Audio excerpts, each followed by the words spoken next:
அறிவிப்பு. மாண்புமிகு பேரவைத் தலைவர்களே, பொதுப்பணித்துறையுடைய அறிவிப்பு.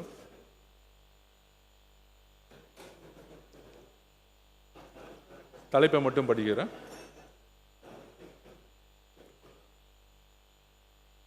நம்பர் 1,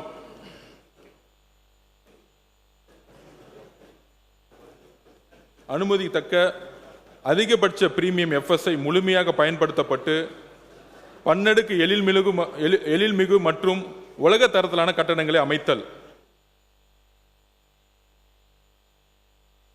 நம்பர் 2, பணி வாய்ப்புக்காக காத்திருக்கும் பொறியியல் பட்டதாரிகளுக்கு பொதுப்பணித்துறை ஒப்பந்தங்களில் சலுகையுடன் வாய்ப்பு வழங்கப்படும்.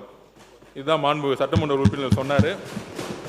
₹1 கோடி வரை திட்ட மதிப்புள்ள பொதுப்பணித்துறை ஒப்பந்தங்களில் பணி வாய்ப்புக்காக காத்திருக்கும் தகுதி வாய்ந்த பொறியியல் பட்டதாரிகளுக்கு அன்எம்ப்ளாய்ட் என்ஜினியரிங் கிராஜுவேட் சலுகையுடன் பங்கேற்க வாய்ப்பு வழங்கப்படும். ₹1 கோடி தொகுப்பு நிதியுடன் தமிழ்நாடு உள்கட்டமைப்பு மற்றும் கட்டுமான கழகம் Tamil Nadu infrastructure and construction corporation நிறுவுதல். பொதுப்பணித்துறை நம்மளுடைய மற்ற துறையிலிருந்து வரக்கூடிய ஆர்டர்ஸ் எடுத்து நம்ம எப்படி கட்டணும்னு சொல்லியிருந்தோம். இன்னுமேட்டு பப்ளிக் ஒர்க் டிபார்ட்மெண்ட் 170வது வருஷம் நோக்கி போகும்பொழுது L&D டாடா இண்டஸ்ட்ரி மாதிரி நாங்கள் இண்டஸ்ட்ரி மினிஸ்டர் கூட பேசியிருக்கோம். தமிழ்நாடு PW டிபார்ட்மெண்ட் உருவாக்கக்கூடிய Tamil Nadu infrastructure and construction corporation அப்படிங்கிற ஒரு நிறுவனம், ஆவின் மாதிரி ஒரு நிறுவனத்தை உருவாக்கி பிரைவேட் கம்பெனியுடன் போட்டி போடக்கூடிய ஒரு நிறுவனமாக PW டிபார்ட்மெண்ட்டை மாற்ற போகிறோம். அதாவது மாநிலத்தில் நடைபெறவுள்ள ₹200 கோடி மேற்பட்ட அரசு கட்டட பணிகளை மேற்கொள்ளுதல், பயன்படாத அரசு நிலங்களில் வருவாய் உருவாக்கும் வகையில் கட்டடங்களை உருவாக்கல், தேசிய மற்றும் சர்வதேச அளவில் நடைபெறும் பல்வேறு தனியார் நிறுவனங்களுக்கு தேவையான கட்டடம் கட்டுவதற்கு கோரப்படும் ஒப்பந்தங்களில் பங்கேற்றல். அதாவது இந்த நிறுவனம் Tamil Nadu infrastructure and construction corporation நிறுவனம் ஒரு ஆவி நிறுவனம் மாதிரி ஒரு லாபம் நிறுவனம் மாற்றணும். ஒரு L&D மாதிரி ஒரு டாடா மாதிரி. இப்போ இண்டஸ்ட்ரி மினிஸ்டர் கிட்டத்தட்ட ஒரு 30-40 MOU போடுறாங்க. ஒரு பெரிய பெரிய நிறுவனங்கள் வரும்போது அவங்களுடைய முதல் தேவை சாலைகள். அந்த சாலைகளுக்கு அப்புறம் ஒரு இண்டஸ்ட்ரியல் பார்க்குக்கான ஒரு ஃபேக்டரிக்கான ஒரு கன்ஸ்ட்ரக்ஷன் கேட்பாங்க. அந்த கன்ஸ்ட்ரக்ஷனை PW டிபார்ட்மெண்ட்டுக்கு இண்டஸ்ட்ரி டிபார்ட்மெண்ட் கொடுக்கும் பொழுது அதில் நாங்கள் தரமான ஒரு இன்ஃப்ராஸ்ட்ரக்சரை பிரைவேட் கம்பெனிக்கு உருவாக்குறதுக்கு நாங்கள் ரெடியாக இருக்கிறோம். பெரிய பெரிய கார் நிறுவனங்களாகட்டும், பெரிய பெரிய சாஃப்ட்வேர் நிறுவனங்களாக இருக்கட்டும், தமிழ்நாடு கவர்மெண்ட்டே அதுக்கான கட்டடங்களை கட்டுவதற்கான இன்ஃப்ராஸ்ட்ரக்சரை உருவாக்கப்பட்டு விட்டது. இந்த துறை ஒரு இன்டர்நேஷனல் ஸ்டாண்டர்ட் லெவலில் L&Dயோட டாட்டாவோட மோதணும் அப்படிங்கிற ஒரு விஷயத்துக்காக இந்த நிறுவனத்தை உருவாக்கியிருக்கோம். நம்பர் 4, பணி முன்னேற்றம் தர கட்டுப்பாட்டை கண்காணித்தல் மற்றும் வெளிப்படை தன்மைக்காக ஒரு செயலியை ஆப் உருவாக்குதல். நம்பர் 5, பொதுப்பணித்துறையில் ஒப்பந்ததாரர்கள் பதிவு முறையை மேலும் எளிமைப்படுத்துதல். நம்பர் 6, அரசு மருத்துவமனைகளின் பராமரிப்பு பணிகளை நவீனப்படுத்தும் நோக்கில் AI தொழில்நுட்பத்துடன் கட்டட மேலாண்மை முழுமையாக டிஜிட்டல் மயமாக்குதல். 6 மொத்த அறிவிப்பு 6.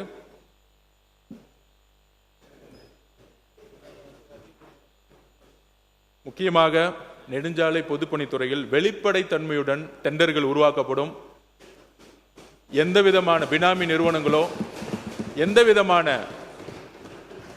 ஒளிவு மறைவற்ற ஒரு டெண்டர்களை உருவாக்கி அரசு கஜானாவிற்கு எந்த லீக்கேஜ் இல்லாமல் இந்த துறையை ஒரு நேர்மையான முறையில் நிர்வகிக்க மாண்புமிகு முதலமைச்சர் உத்தரவிட்டிருக்கார். அதன்படி அதற்கான நிர்வாக கட்டமைப்பை உருவாக்கப்படும்.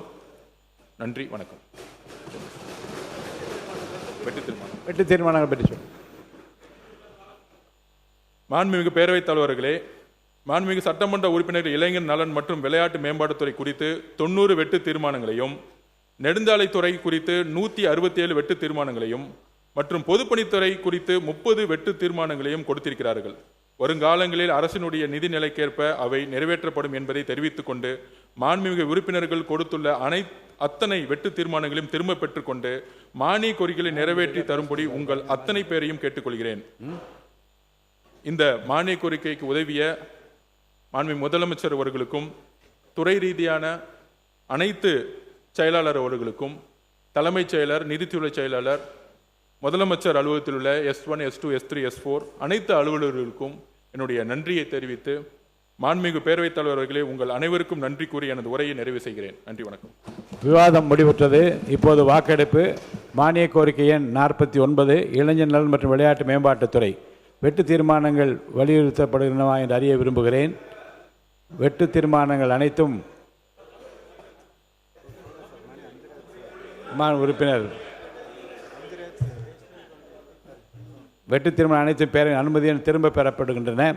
இளைஞர் நலன் மற்றும் விளையாட்டு மேம்பாட்டுத்துறை. மானிய கோரிக்கை எண் 49 கீழ் வருவாய் கணக்கில் ரூபாய் 697 கோடியே 36,20,000, மூலதன கணக்கில் ரூபாய் 353 கோடியே 59,42,000 மற்றும் கடன் கணக்கில் ரூபாய் 50 லட்சம் ஆகியவற்றுக்கு மேற்படாத தொகைகள் அரசுக்கு வழங்கப்பெற வேண்டும் என்னும் மாண்புமிகு பொதுப்பணி மற்றும் விளையாட்டு மேம்பாட்டுத்துறை அமைச்சரின் அவர்களின் தீர்மானம் பேரவையின் முடிவுக்கு விடப்படுகிறது. ஏற்போர் ஆம் என்க, மறுப்போர் இல்லை என்க. ஏற்போரே அதிகம் என்று கருதுகிறேன். ஏற்போரே அதிகம். தீர்மானம் நிறைவேறியது. அரசுக்கு கோரிய தொகைகள் வழங்கப் பெறுகின்றன. பிளே ஸ்டோர் மற்றும் ஆப் ஸ்டோரில் இருந்து பாலிமர் செயலியை QR கோடு மூலம் பதிவிறக்கம் செய்யுங்கள். செய்திகளை உடனுக்குடன் பெறுங்கள்.